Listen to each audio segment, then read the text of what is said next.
गुबुन गुबुन जायगाफोरजों लोगोसे दिनै ढेकियाजुलि आन्चलिक ब्रह्म धोरोम आफादा गुरुदेव कालीचरण ब्रह्मनि 164थि जोनोम सान फालिदों।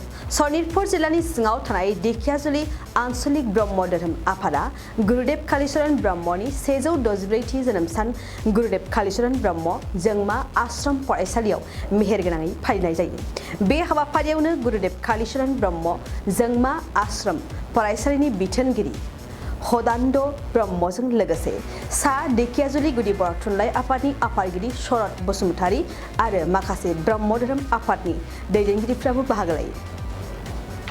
दिनै गुरुदेव कालीचरण ब्रह्म आफादनि 164थि बोसोरारि जोनोम सान फालिथाय बे फालिनायखौ देग्लाय ढेकियाजुलि आन्चलिक ब्रह्म धोरोम आफादा नैबे गुरुदेव कालीचरण ब्रह्म जोंमा आश्रम फरायसालियाव खुंदों।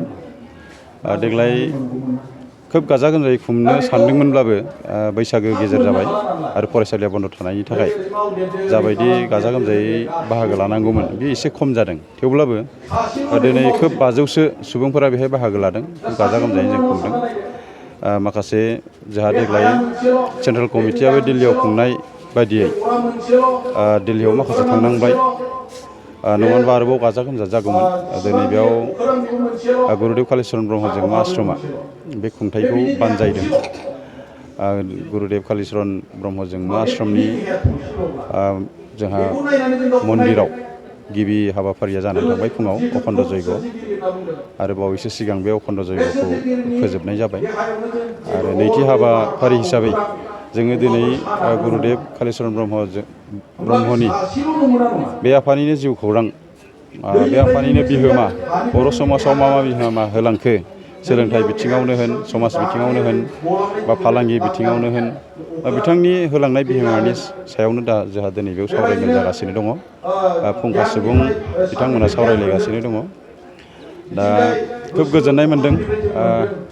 आं बेहाय गुरुदेव कालीचरण ब्रह्म जोंमा आश्रमनि बिथोनगिरि हिसाबै बेखौ फालिनो मोननायखौ खोब खाफाल गोनां होननानै साननानै मोनदों। आरोबाव गासैबो फरायसुलिफ्रानो जुदि बाहागो लानो मोननायमोनब्ला खोब गाजा गोमजायै जासिनगौमोन। गुरुदेव कालीचरण ब्रह्मनि जि सानस्रि बे सानस्रिया बर' समाजाव माबोरै थांना थानांगौ नोंथाङा बुंनो सानो? बर' हारिया जेब्लासिम थांनानै थागोन गुरु आफानि सानस्रिया थांनानै थानांगोन। मानो होनबा बर'नि जारिमिनखौ जों रायखांनो थांनाय लोगो लोगोनो बर'नि राव थुनलाइ हारिमुनि बाथ्रा बुंनो थांनाय लोगो लोगोनो गुरुदेव कालीचरण ब्रह्म आफानिनो बाथ्राखौ रायखांनांगौ जानानै फैयो। 1919 मायथाइयाव जि फरायसा आफाद दानाय जादोंमोन सतिश चन्द्र बसुमतारी बिथांमोननि दिनावहाय बेहायबो गुरु आफानिनि बिहोमा दङ। थुनलाइ सोरजिनायनिफ्राय लानानै समाज दानायनिफ्राय लानानै राजखान्थि बिथिंनिफ्राय हारिखौ अलखदनिफ्राय बोखांनाय बे हाबाफारिया गुरुदेव कालीचरण आफानि सानस्रिनिफ्रायनो रोदोमजेनदों होननानै जों बुंनांगोन। बेनिखायनो आफानि जि सानस्रि बे सानस्रिखौ जों अरायसम फोथांनानै लाखिनांगोन। आं सानो बे ब्रह्म धोरोमारिफोरनिल' बाथ्रा नङा। बिथांनि जि सानस्रि बेखौ फोथांना लाखिनाया गासै बर' माहारिनिनो जानांगोन। मानो होनबा मोनसे समावहाय बर' माहारिया बुहुमनिफ्राय गोमालांहां जानानै दंमोन। नासयजानानै गादब जानानै बर'नि राव थुनलाइ हारिमु गासिबो गोमालांनो हमबायमोन।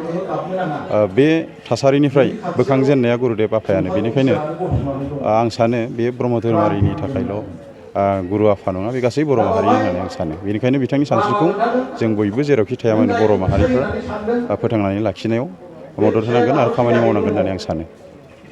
2023-24 सोलोंथाइ बोसोरनि थाखाय गोदान मुं थिसननाय लानानै फैदों बड'लेण्ड एकाडेमि सिनियर सेकेन्डारि फरायसालिया।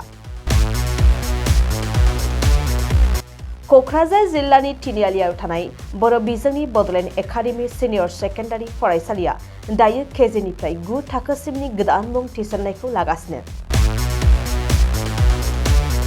बड'लेण्ड एकाडेमि सिनियर सेकेन्डारि फरायसालियाव गुन गोनां सोलोंथाइ होनायजों लोगोसेयैनो नोंथांमोना बे फरायसालियाव थानाय जानायनि हस्टेल खाबुखौ मोननो हागोन। बेजों लोगोसेयैनो बे फरायसालियाव एक्सट्रा टिउसन आरो इंलिश स्पिकिं कर्सखौबो फरायसाफोरनो होनाय जायो। गोसो गोनां फरायसाफोरा मुं थिसननायखौ बाङाय बेसेनावनो मोननो हागोन। बेनिखायनो बड'लेण्ड एकाडेमि सिनियर सेकेन्डारि फरायसालियाव फरायसा एबा नोंथांमोनहा मुं थिसननायनि बागै मिन्थिनोब्ला नैबे मबाइल नम्बर 883999 नङाब्ला थोंजों फरायसालियाव थांनानै खौरां लाहैनो हागोन।